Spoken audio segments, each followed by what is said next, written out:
फहीम अशरफ यार क्या बंदा है। पाकिस्तान इंडिया के खिलाफ तो इसके बयानात हमेशा ही मुझे तो पर्सनली बहुत ज्यादा पसंद आते हैं। बहुत ओपनली बोलता है। तो राणा जी जो है ना, राणा जी क्लो जाते ही नहीं है।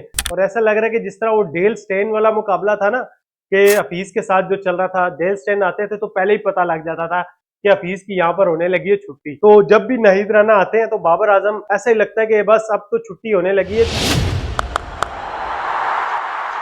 अरे क्या कर रहे हो बाबर भैया, क्या आपने नाहिद राणा से ही आउट होना है क्या? ऐसा लग रहा है कि जैसे नाहिद राणा ने ना बाबर आजम को अपना काना किया हुआ है, क्योंकि पीएसएल में तो बाबर आजम की बचत होगी। फॉर्म बहुत शानदार थी, रन्स किए, बहुत सारे best batter of the tournament रहे।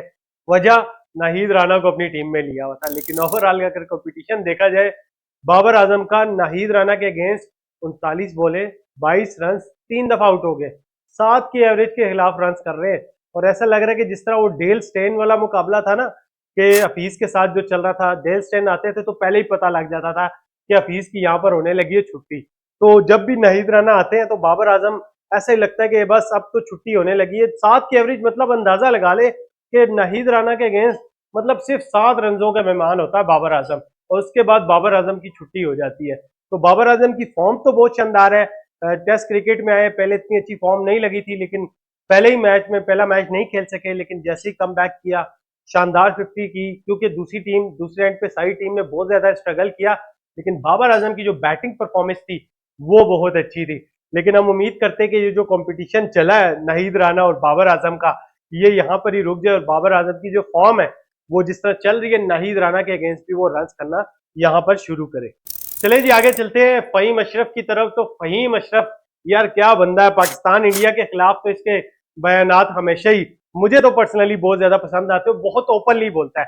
तो राणा जी जो है ना, राणा जी क्लो जाते ही नहीं है। तो राणा जी ने एक दफा फिर सामने आया और उसने कहा है कि जब मैं क्रिकेट खेलता था, एक पॉडकास्ट में गुफ्तगू करते हुए उन्होंने कहा कि जब मैं क्रिकेट खेल रहा था तो मेरे ideal Saeed Anwar, Chris Gayle और सुरेश रायना, कुमार संगकारा, ये सब मेरे आइडियल थे। और उसने ये भी कहा कि मैं ओपनली बोल रहा हूँ कि इंडियन प्लेयर्स ओपनली बोलते हुए डरते हैं, हमारे प्लेयर्स को लाइक भी करते हैं, फिर भी बोलेंगे, फिर भी उनका नाम लेने से डरेंगे।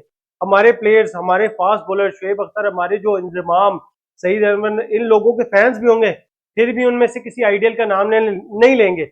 लेकिन जो राणा फहीम अशरफ है उसको इतना ट्रोल किया जाता है इंडिया में, लेकिन उसके बावजूद उसने कहा जो प्लेयर अच्छा है मैं इसको ओपनली बोलूंगा कि मैं सुरेश राणा को अपनी जो है ना, जब मैं क्रिकेट स्टार्ट की थी उसको लाइक करता था और बोल रहा हूँ कि भाईजान मैं ओपनली बोल रहा हूँ, बेशक इंडिया के सामने भी, कि भाई हम डरते नहीं है किसी से, हम पाकिस्तानी कौम है। तो भाईजान हमारा जो आइडियल है, हम पाकिस्तानी कौम है, हम कभी ना किसी से डरे हैं और ना हम किसी से डरते हैं। जो भी है, जो हमारा क्रिकेट है तो हम क्रिकेट तक रखते हैं। जो हमारा आइडियल है, चाहे वो इंडियन है, वेस्ट इंडीज का है, ऑस्ट्रेलिया का है, हम डरते नहीं है, हम ओपनली बोल देते। तो राणा की ये बात मुझे बहुत पसंद आई।